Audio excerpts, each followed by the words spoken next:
Hello everyone, welcome back to Neat Learning Channel, and today we will discuss about Plant Kingdom. This is third chapter of NCERT. तो हमने पिछले video में हमने gymnosperm जो हमारा topic था उसे हमने पूरा क्लियर किया, जिसमें कि हमने उसके मेंबर्स के बारे में डिस्कस किया था और इसका इकोनॉमिक इम्पोर्टेंस भी डिस्कस किया था। ठीक है, तो आज जो हमारा टॉपिक है वो क्या है, एंजियोस्पर्म, जिसे हम पूरा डिटेल में डिस्कस करेंगे।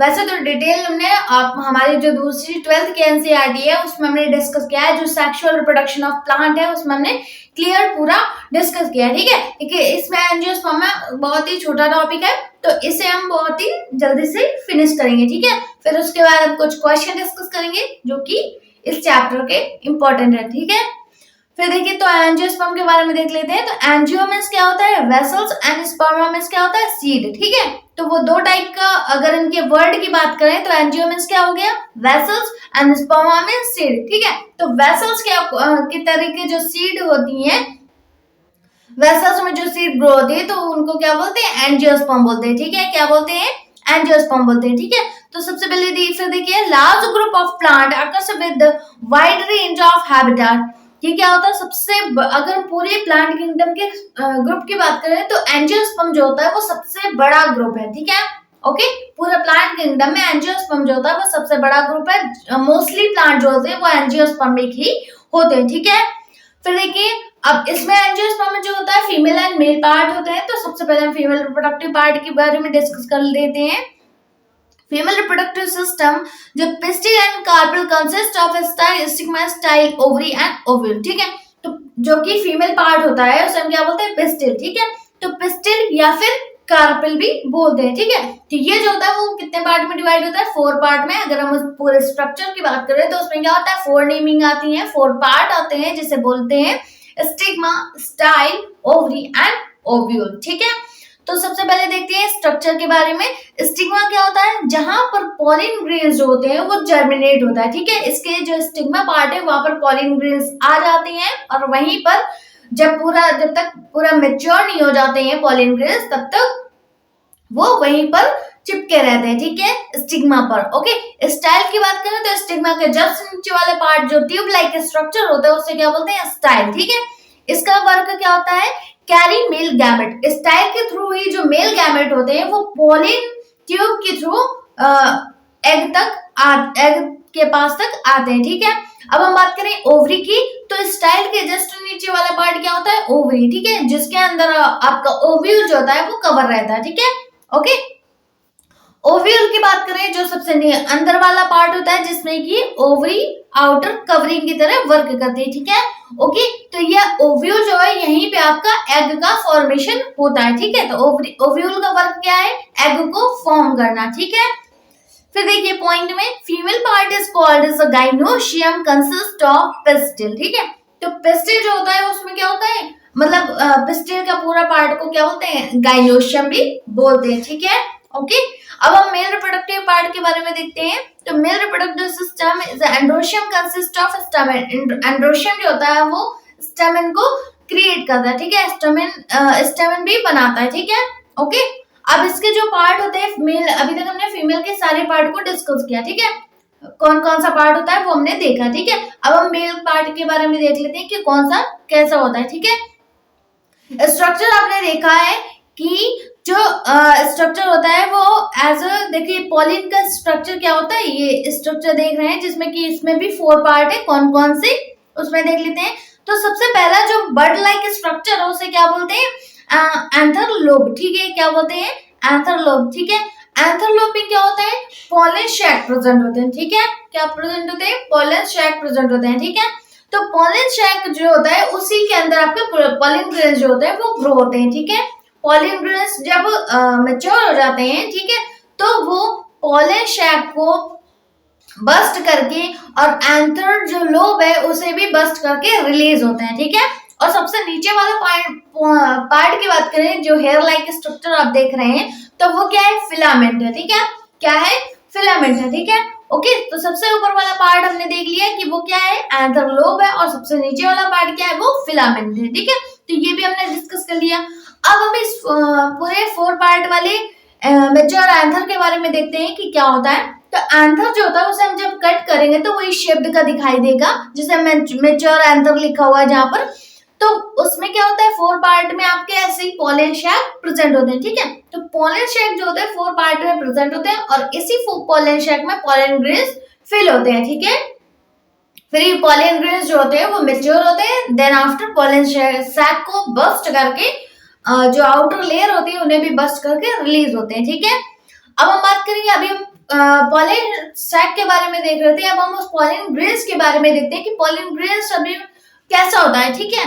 तो ये देखिए सबसे नीचे वाला पार्ट जो है पॉलन ग्रेन्स लिखा हुआ है, तो पॉलन ग्रेन्स का स्ट्रक्चर के बारे में देख लेते हैं कि सबसे अंदर वाले पार्ट को क्या बोलते हैं, जनरेटिव सेल बोलते हैं, ठीक है। क्या बोलते हैं, जनरेटिव सेल बोलते हैं, जो कि मेल गैमेट का फॉर्मेशन करते हैं, ठीक है। अब उसके आउटर लेयर के बारे में देखते, सबसे अंदर वाली लेयर के बारे में देखते हैं, तो वो क्या होता है, एंटाइन होता है, और उसकी बाहर वाली लेयर जो होती है वो क्या होती है, एक्साइन होती है, ठीक है। तो एक्साइन जो होती है, मतलब एंटाइन जो होते हैं वो क्या होते हैं, develop to form pollen tube. Intine का वर्क क्या होता है, पॉलन ट्यूब का फॉर्मेशन करना, जिसके थ्रू जो मेल गैमेट आपने बनाए हुए, मतलब इसमें बने हुए हैं, तो वो क्या है, वो रिलीज होके कहां पर जाते हैं, एग तक जाते हैं, ठीक है, ओके। फिर देखिए फिर लिखा हुआ है कि कैरी थ्रू पॉलन ट्यूब, जो कि इस मेल गैमेट को कैसे कैरी करता है, पॉलन ट्यूब के थ्रू, ठीक है, ओके। तो ये हो गया। फिर देखिए हम पॉलिनेशन के बारे में देख लेते हैं कि पॉलिनेशन क्या होता है। तो पॉलिनेशन के बारे में देखते हैं, तो transfer of pollen grains from anther to stigma is called pollination. जब जो पॉलन ग्रेन्स है वो जब स्टिग्मा तक जाता है तो इस पूरी प्रोसेस को क्या बोलते हैं, पॉलिनेशन बोलते हैं, ठीक है। पॉलिनेशन करने के बहुत सारे एजेंट होते हैं, जैसे कि आंट हो गया, बटरफ्लाई हो गई, ओके, और बीज हो गए, ठीक है। तो ये सारे क्या है, एग्जाम्पल है। बर्ड हो गए, तो ये सारे किसके एग्जाम्पल है, पॉलिनेटर एजेंट के, ठीक है, जिसके थ्रू पॉलन ग्रेन्स जो होता है वो स्टिग्मा तक जाता है, ठीक है, ओके। अब हम बात करेंगे फर्टिलाइजेशन की, ठीक है, उसमें देखते हैं। तो जब अभी हमने बताया कि 2 मेल गैमेट बने थे, ठीक है, जिसमें कि 1 मेल गैमेट जब एग सेल से फ्यूज होता है तो उसे क्या बोलता है, वो क्या बनाता है, जाइगोट का फॉर्मेशन करता है, दैट मींस सीड का फॉर्मेशन करता है, ठीक है, ओके। फिर देखिए डबल फर्टिलाइजेशन की बात करें तो क्या होगा, जो दूसरा मेल गैमेट था, एक मेल गैमेट तो एग से फ्यूज हो गया, दूसरा मेल गैमेट जो होता है वो किससे फ्यूज होता है, सेंटर में पोलर न्यूक्लियाई सेल प्रेजेंट होता है, ठीक है। पोलर सेल्स प्रेजेंट होते हैं जिसमें कि 2 पोलर न्यूक्लियाई होते हैं, जो कि किसका फॉर्मेशन करते हैं, पीईसी का, ठीक है, ओके, पॉली एम्ब्रियोनिक सेल का, ठीक है, किसका फॉर्मेशन करते हैं, पॉली एम्ब्रियोनिक सेल का, ठीक है। उसके बाद जब ये पॉलीएम्ब्रियोनिक सेल जो होते हैं इनके अंदर क्या होता है, न्यूक्लियाई प्रेजेंट होता है, तब ये क्या बनाते हैं, पॉलीएम्ब्रियो न्यूक्लियाई बनाते हैं, ठीक है, ओके। क्या बनाते हैं, पॉलीएम्ब्रियोनिक न्यूक्लियाई बनाते हैं, ठीक है। तो ये जो होता है पीईएन जो होता है फिर मैच्योर हो जाता है तो वो किसका फॉर्मेशन करता है, एंडोस्पर्म को बनाता है, ठीक है, जो कि फर्टिलाइजेशन से बना था सीड, और डबल फर्टिलाइजेशन से क्या बना, इंडोस्पर्म। तो इंडोस्पर्म का वर्क क्या होता है, सीड को कवर रखना, उसे प्रोटेक्शन प्रोवाइड करना और उसको न्यूट्रिशन भी प्रोवाइड करना, ठीक है, वो किसका काम होता है, इंडोस्पर्म का, ठीक है। जैसे हमने इंडोस्पर्म के बारे में जिम्नोस्पर्म में पढ़ा था, तो उसमें क्या हो रहा था कि बिफोर फर्टिलाइजेशन एंडोस्पर्म का फॉर्मेशन हो रहा था, लेकिन एंजियोस्पर्म जो होता है उसमें एंडोस्पर्म का फॉर्मेशन कब होता है, आफ्टर फर्टिलाइजेशन, ठीक है।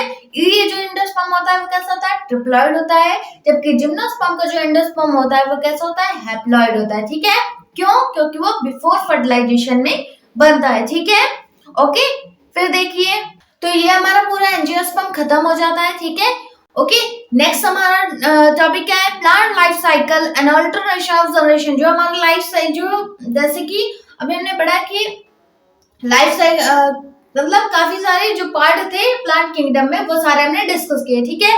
एल्गो को, ब्रायोफाइट्स को, टेरिडोफाइट को, जिम्नोस्पर्म को और एंजियोस्पर्म को हमने डिस्कस किया, ठीक है। अब यही बोला गया कि प्लांट में जो लाइफ साइकिल होती है, जो आपके टेरिडोफाइट में होते हैं, जिम्नोस्पर्म में होते हैं, वो कैसी लाइफ साइकिल होती है और किन में कौन सी लाइफ साइकिल होती है उसके बारे में हम पढ़ेंगे, ठीक है।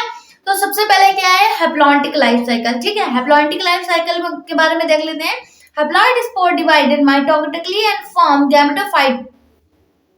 जो हैप्लॉइड स्पोर्स जो होते हैं वो कैसे होते हैं, वो जब माइटोटिकली डिवाइड होते हैं, ठीक है, मतलब कि जब कोई सेल है या फिर न्यूक्लियाई है वो जो जब दो पार्ट में डिवाइड होते हैं तो उसे क्या बोलते हैं, माइटोटिक डिवीजन बोलते हैं, ठीक है, क्या बोलते हैं, माइटोटिक डिवीजन, ठीक है। तो वही बोला गया जब हैप्लॉइड स्पोर जो होते हैं वो जब डिवाइड होते हैं, माइटोटिक डिवीजन करते हैं, तो वो किस में कन्वर्ट हो जाता है, गैमेटोफाइटिक स्टेज में कन्वर्ट हो जाते हैं, ठीक है, गैमेटोफाइट का फॉर्मेशन करते हैं, ठीक है। अब अगर एग्जाम्पल की बात करें तो वो क्या होता है, वॉलबॉक्स, स्पाइरोगाइरा एंड क्लेमाइडोमोनास, ठीक है। क्लेमाइडोमोनास क्या है, एल्गी में अभी हमने पढ़ा था, ठीक है। फिर स्पाइरोगाइरा और वॉलबॉक्स, ठीक है। तो इन सारी चीजों में इसमें कौन सी लाइफ साइकिल होती है, हैप्लॉन्टिक लाइफ साइकिल होती है, ठीक है। अब हम हैप्लॉन्टिक लाइफ साइकिल के बारे में देख लेते हैं कि कैसे साइकिल होती है, ठीक है। तो जो सबसे पहले हम गैमेटोफाइटिक स्टेज के बारे में आते हैं। तो गैमेटोफाइटिक स्टेज होती है वो कैसी होती है, हैप्लॉइड होती है, ठीक है। गैमेटोफाइटिक स्टेज से क्या होता है, गैमेटोजेनेसिस का फॉर्मेशन होता है, दैट मींस गैमेट का फॉर्मेशन होता है, ठीक है। वो मेल हो सकता है और फीमेल हो सकता है, ठीक है। उससे क्या होता है, जब ये गैमेटोफाइटिक जो होते हैं वो हैप्लॉइड स्पोर्स को रिलीज करते हैं, मतलब स्पर्म रिलीज हुआ, एग रिलीज हुआ, ये कैसे होते हैं, हैप्लॉइड होते हैं, ठीक है। तो जब हैप्लॉइड जो होते हैं, जब मेल एंड फीमेल का फ्यूजन होता है, तो फीमेल फ्यूजन के बाद क्या होता है, जाइगोट का फॉर्मेशन होता है जो कि डिप्लॉइड होता है, ठीक है। क्या होता है, डिप्लॉइड होता है जाइगोट, ठीक है। फिर उसमें क्या होता है, मियोसिस डिवीजन होता है, मतलब कि वन सेल जो होते हैं वो 4 पार्ट में कन्वर्ट हो जाती है, ठीक है, 4 स्पोर्स में कन्वर्ट हो जाती है, ठीक है। तो वो मियोसिस डिवीजन कहते हैं उसको। तो मियोसिस डिवीजन के प्रोसेस यूज करके वो किसका फॉर्मेशन करते हैं, स्पोर्स का, ठीक है। जाइगोट से क्या बन रहा, अब स्पोर्स बन रहा है, किसकी याद से, मियोसिस डिवीजन की याद से, ठीक है। तो ये पूरी लाइफ साइकिल जो स्पोर्स होते हैं वो फिर से हैप्लॉइड हो जाते हैं, और हैप्लॉइड होने के बाद फिर से गैमेटोफाइटिक स्टेज में आ जाते हैं, ठीक है। तो ये पूरी लाइफ साइकिल हो गई हैप्लॉन्टिक की, ठीक है। अब हम बात करेंगे डिप्लॉन्टिक की, वो क्या होता है, the type where the sporophytes is dominant all the seed bearing plant gymnosperm and angiosperm। Diplontic life cycle की बात करें तो वो दोनों में होता है, जिम्नोस्पर्म में भी होता है और एंजियोस्पर्म में भी होता है, ठीक है। एग्जांपल की बात करें तो वो क्या है, फोकस, ठीक है, फ्यूकस, ओके। अब हमें इसके लाइफ साइकिल के बारे में देख लेते हैं। तो वो क्या होता है, जब गैमेटोजेनेसिस स्टेट होती है तो वहां पर क्या होता है, गैमेट का फॉर्मेशन होता है, और गैमेट का जब फॉर्मेशन होता है तब क्या होता है, फिर मियोसिस डिवीजन होता है, ठीक है। क्या होता है, मियोसिस डिवीजन होता है। मियोसिस डिवीजन के बाद क्या होता है, जाइगोट का फॉर्मेशन होता है। जब मेल एंड फीमेल का फ्यूजन होता है तो क्या होता है, जाइगोट का फॉर्मेशन होता है जो कि डिप्लॉइड होता है, ठीक है, ओके। फिर क्या होता है, उनका स्पोरोफाइटिक स्टेज स्टार्ट हो जाती है, ठीक है। क्या होती है, स्पोरोफाइटिक स्टेज स्टार्ट हो जाती है जहां पर स्पोर्स का फॉर्मेशन होता है, ठीक है, जो कि डिप्लॉइड होता है, ठीक है। क्या होता है, डिप्लॉइड होता है, ठीक है। तो ये सारी जो है स्पोरोफाइटिक से फिर गैमेटोफाइटिक, गैमेटोफाइटिक से फिर स्पोरोफाइटिक, तो इस तरीके से लाइफ साइकिल चलती रहती है, ठीक है, डिप्लॉन्टिक की। नेक्स्ट हमारा कौन सा लाइफ साइकिल है, हैप्लोडिप्लॉन्टिक लाइफ साइकिल, ठीक है। तो ये थर्ड लाइफ साइकिल है जिसमें देखते हैं both haploid and diploid phase dominate. जैसे हमने हैप्लॉइड की बात करी, डिप्लॉइड की बात करी, फिर उसके बाद हैप्लोडिप्लॉन्टिक लाइफ साइकिल की बात करें, जिसमें कि इसके नाम से ही पता चला कि उसमें हैप्लॉन्टिक लाइफ साइकिल भी इन्वॉल्व होगी और डिप्लॉन्टिक लाइफ साइकिल भी इन्वॉल्व होगी, ठीक है।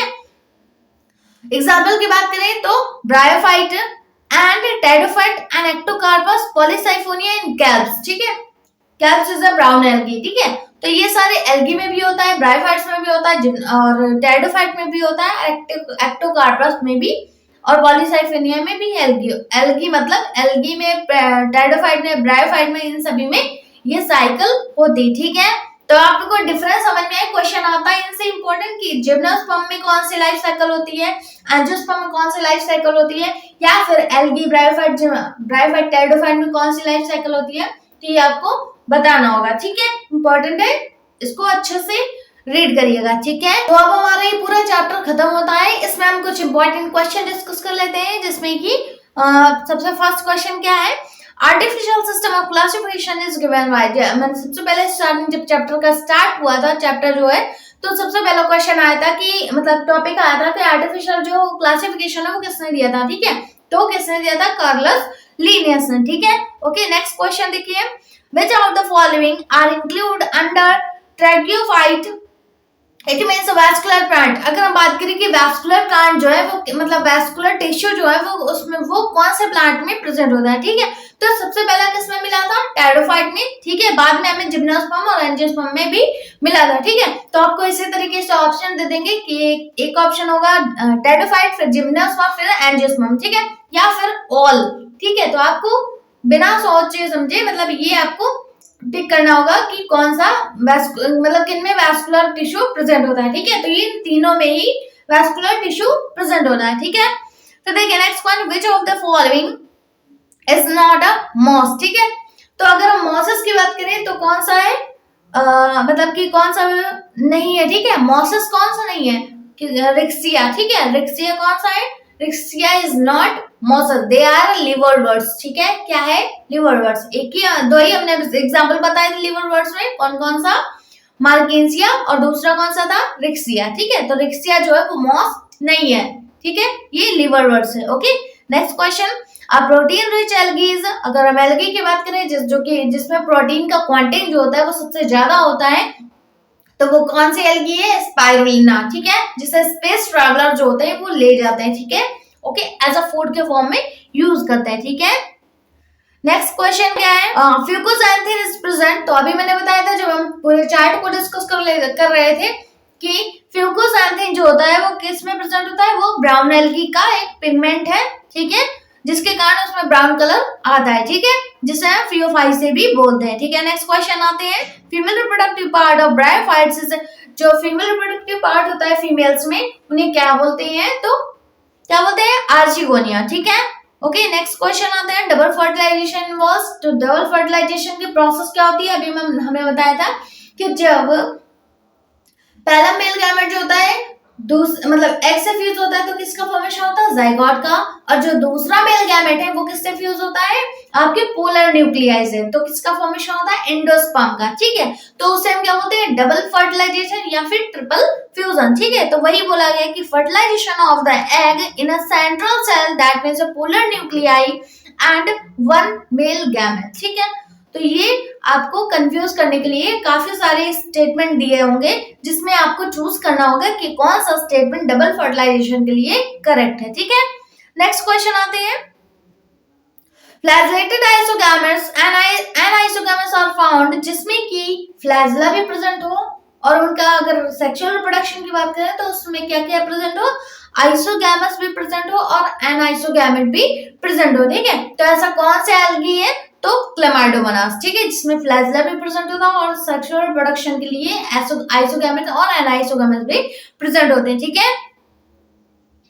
नेक्स्ट क्वेश्चन क्या है, the fusion of to motile gamete which are dissimilar in size is termed as, so dissimilar size का मतलब क्या होता है कि साइज उनका मेल का डिफरेंट होगा और फीमेल का डिफरेंट होगा, इसे हम क्या बोला गया, डिसिमिलर साइज, ठीक है, किसका, और उसमें टू मोटाइल गैमीट भी प्रेजेंट हो, ठीक है।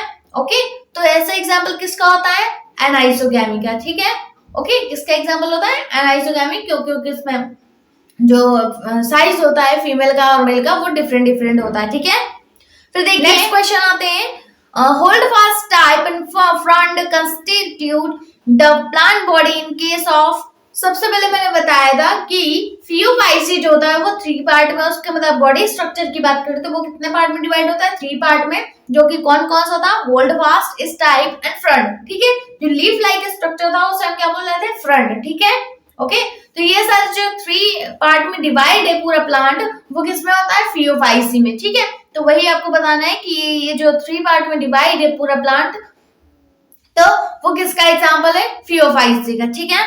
नेक्स्ट देखिए, the embryo sac of an angiosperm is made up of, जो एम्ब्रियो सैक का पूरा स्ट्रक्चर होता है जो कि हमने ओव्यूल में मतलब ओव्यूल जो होता है उसमें क्या होता है, एक एम्ब्रियो सैक भी होता है जिसमें कि ऊपर 3 सेल होती है, नीचे 3 सेल होता है और बीच में क्या होता है, पोलर सेल होती है, ठीक है।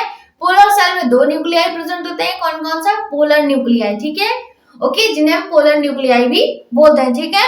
तो अगर हम पूरी बात करें, ऊपर 3 सेल नीचे 3 सेल, तो उसे क्या बोला, पूरे कितने हो गए, 6, और सेंटर पे जो है जिसे हम पोलर सेल भी बोल रहे हैं तो वो क्या है, वो 7, ठीक है। तो 7 सेल हो गए और उसके अंदर जो न्यूक्लियाई प्रेजेंट है, तो वो कितने हो गए 8 न्यूक्लियाई। ठीक है, इससे हमने पूरा सेक्सुअल रिप्रोडक्शन पूरा मतलब प्लांट में पढ़ा है हमने, सेक्सुअल रिप्रोडक्शन प्लांट में पूरा हमने डिस्कस किया है। ठीक है, तो 7 सेल्ड एंड 8 न्यूक्लियाई प्रेजेंट होते हैं किसमें, एंजियोस्पर्म में। ठीक है, नेक्स्ट देखिए प्रोटोनिमा सर।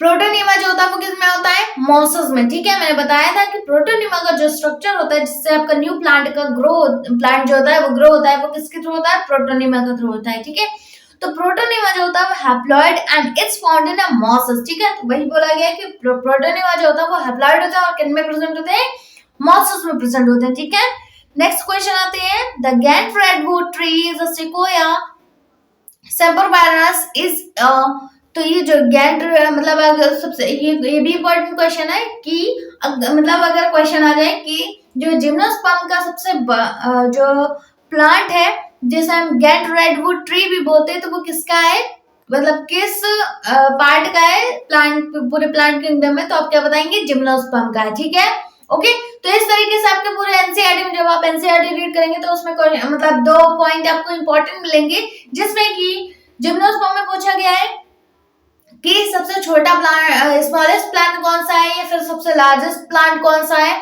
ठीक है, उसका नाम भी दिया गया है, इंपॉर्टेंट है, उससे भी क्वेश्चन आ जाता है। ठीक है, ऐसे एंजियोस्पर्म में भी बोला गया है कि कौन सा स्मॉलेस्ट प्लांट है, कौन सा लार्जेस्ट प्लांट है, वो भी आपको अच्छे से लर्न करना है। ठीक है, फिर देखिए mannitol is a reserve food material of which group of algae. जो मैनिटोल होता है जो कि रिजर्व, जहाँ पे फूड जो मतलब एल्गी होते हैं फूड को स्टोर करते हैं, तो वो कौन सा होता है, वो किसमें होता है, फियोफाइसी में होता है। ठीक है, ओके। मैनिटोल जो होता है स्टोरेज फूड मटेरियल होता है, वो किसमें होता है, फियोफाइसी में होता है। ठीक है, नेक्स्ट क्वेश्चन आते हैं, Ectocarpus and Fucus algae in which type life cycle present. अभी हमने बताया जब लास्ट में हम जब लाइफ साइकिल पूरा डिस्कस कर रहे थे, तो जो है मतलब एक्टोकार्पस का एग्जांपल किसमें आया था, तो हैप्लोडिप्लॉन्टिक लाइफ साइकिल में हमने एक्टोकार्पस का एग्जांपल दिया था। ठीक है, तो आप क्या बताएंगे, एक्टोकार्पस जो होता है वो कैसा होता है, हैप्लोडिप्लॉन्टिक होता है, लेकिन अगर हम फ्यूकस की बात करें तो उसमें क्या होता है, वो डिप्लॉन्टिक में होता है। ठीक है, नेक्स्ट देखिए आर्चिगोनियोफोर इज प्रेजेंट। आर्चिगोनियोफोर हमें किस में मिल रहा था, मार्केंसिया में। ठीक है, ओके, जो कि मेल एंड फीमेल पार्ट थे, तो वो किन में मिल रहा था, मार्केंसिया में, जो कि लिवर बर्ड्स का एक मतलब एग्जांपल है। ठीक है, ओके। तो आर्चिगोनियोफोर एंड एंथ्रिडोफोर जो होते हैं वो किन में प्रेजेंट होते हैं, मार्केंसिया में, जो कि लिवर बर्ड्स का एक एग्जांपल है। ठीक है, नेक्स्ट क्वेश्चन देखते हैं, in pinus cycas and gymnosperm the endosperm is. अभी मैंने बताया जब हम जिम्नोस्पर्म पढ़ा रहे थे हमारे नेक्स्ट वीडियो में, तो जिम्नोस्पर्म जो होता है वो कैसा होता है, उसका जो एंडोस्पर्म होता है वो कैसा होता है, हैप्लॉइड होता है। ठीक है, ओके। तो ये पाइनस और साइकस जो है किसके मेंबर है, जिम्नोस्पर्म के हैं। ठीक है, तो वही बोला गया जो एंडोस्पर्म का फॉर्मेशन होता है वो कैसा होता है, हैप्लॉइड होता है और बिफोर फर्टिलाइजेशन होता है। ठीक है, ओके। फिर देखिए next point, next question, spore dissemination in some liver birds is aided by. जो लिवर बर्ड्स होते हैं उनमें क्या होता है, स्पोर्स का फॉर्मेशन जो होता है सम लिवर बर्ड्स में क्या होता है, इलेटर्स के थ्रू होता है। ठीक है, किसके थ्रू होता है, इलेटर्स के थ्रू होता है। ठीक है, नेक्स्ट क्वेश्चन आता है, bryophytes are depend on water because. जो ब्रायोफाइट्स की जो स्पर्म होता है, ठीक है, या फिर मेल गैमेट मतलब जो ब्रायोफाइट्स बोला गया है कि ब्रायोफाइट जो होता है वो वाटर पे क्यों डिपेंड है। ठीक है, तो आप क्या बताएंगे, क्यों, क्योंकि स्पर्म जो होता है वो वाटर को ही एक एजेंट बना के वो फीमेल पार्ट तक पहुंच पाता है। ठीक है, तो वही लिखा हुआ, the sperm can easily reach up to egg in the archegonium. ठीक है, तो आर्चिगोनियम तक उन्हें पहुंचने में हेल्प मिलती है, किसके थ्रू, वाटर के थ्रू। ठीक है, फिर देखिए next question, peat moss is used as a packing material for sending flowers plant to distant places because. जो पीट हमने पढ़ाया था जो कि किसी भी चीज को या फिर फ्लावर्स को या फिर न्यू प्लांट्स को वो ट्रांसफर करने में हेल्पफुल होता है। ठीक है, वन प्लेस से अनदर प्लेस में ले जाने में हेल्पफुल होता है। ठीक है, तो वही बोला गया कि क्यों हेल्पफुल होता है। ठीक है, क्योंकि ये हाइग्रोस्कोपिक इन नेचर होता है, मतलब कि इन्हें वाटर एब्जॉर्प्शन करने की जो कैपेसिटी होती है वो सबसे ज्यादा होती है। ठीक है, इसीलिए इन पीट का या फिर स्पैगनम का यूज होता है जो भी नए प्लांट है उनको लाने और ले जाने में हेल्पफुल होता है। ठीक है, तो ये हमने पूरे 20 क्वेश्चन डिस्कस किए इस चैप्टर में। और तो आपको इसके बाद हमें आपको एनसीईआरटी भी रीड करनी है, जिसमें कि कुछ इंपॉर्टेंट पॉइंट मिलेंगे, उसे आपको अंडरलाइन करना है। और ये सेशन देखने के बाद आपको जो नोट्स बनाने हैं वो अपने हैंड से बनाने हैं। ठीक है, ओके, कॉपी नहीं करना है। तो इस नोट्स को जब आप अपने हैंड से बनाएंगे तो रिवीजन भी होता जाएगा। ठीक है, जो हमारा नेक्स्ट चैप्टर है वो कौन सा है, एनिमल किंगडम, जो हम नेक्स्ट वीडियो में पढ़ेंगे। ठीक है, तो मिलते हैं नेक्स्ट वीडियो में, तब तक के लिए थैंक यू।